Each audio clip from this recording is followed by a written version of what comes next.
Hey guys, this is Ari from Team Cherry, And William as well.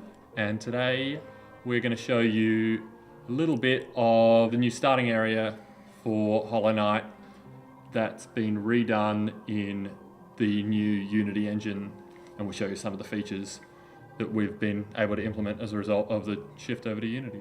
Yep, some of the new graphical upgrades and everything. Cool, so this is the new title screen and we'll get started with a new game.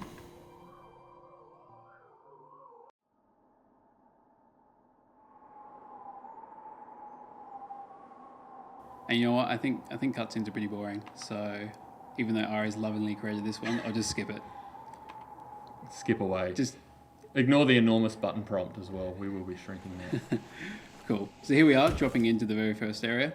And this is actually King's Pass, which is the sort of the entrance into the world of the game. We've tried to be fairly subtle with the way we teach the player the moves, so there are a few prompts that may pop up, but we're still finessing that because the character is so enigmatic and because the world is meant to be poked and prodded out. We don't want to barrage you with prompts and text and all that kind of stuff at the start, so it's really up to you finding your own pace through this initial area. It's just like a pretty soft area that lets you get to grips with all your controls and everything. We give you a few nice easy bugs to smash out with your sword, as well as some bits and pieces to play with, like all these sort of breakable terrain and grass that we've added in using the new engine.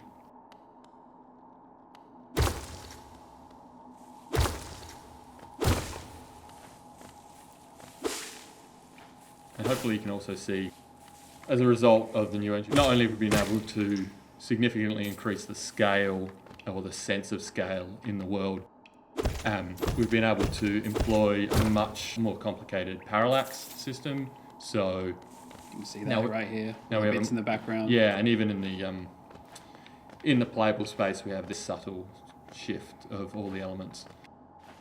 So hopefully you get more of a sense of being inside these caves, and Hopefully it feels like you're looking into a little world.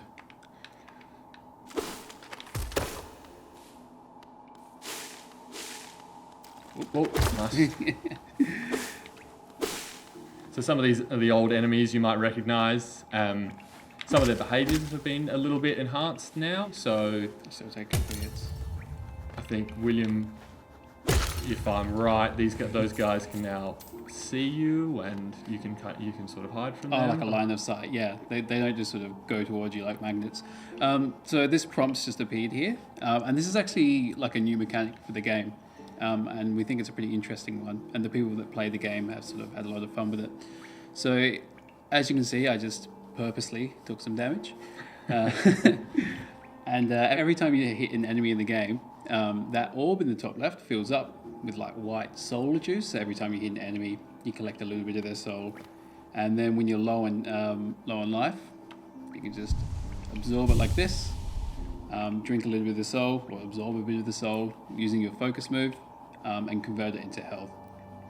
And hopefully, if you're playing well and you're cautious, and you're overcoming your enemies without taking too much damage, you can continue to progress further and further into the caves, so you don't have to constantly return to healing spots as your health gets low.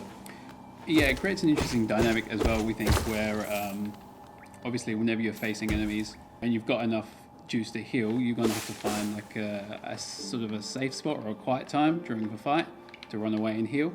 It also means that when you're low on life, you might go past a group of enemies and you've got the choice whether you want to jump in, attack them, see if you can get enough soul to heal yourself, or are you going to weigh it up, because if you go in, you might also get yourself killed.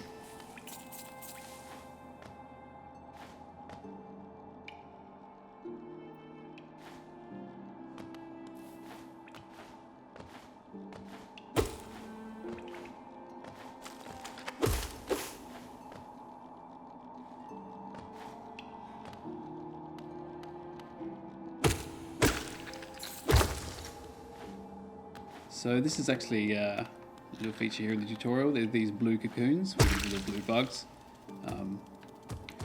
who like to run away from you. Yep, you can actually kill them and then sort of absorb their blue juice.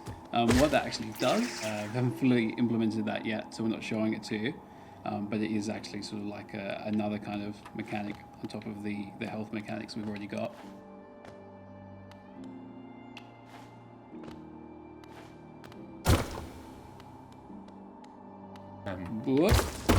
What a surprise! Oh, I was not expecting that.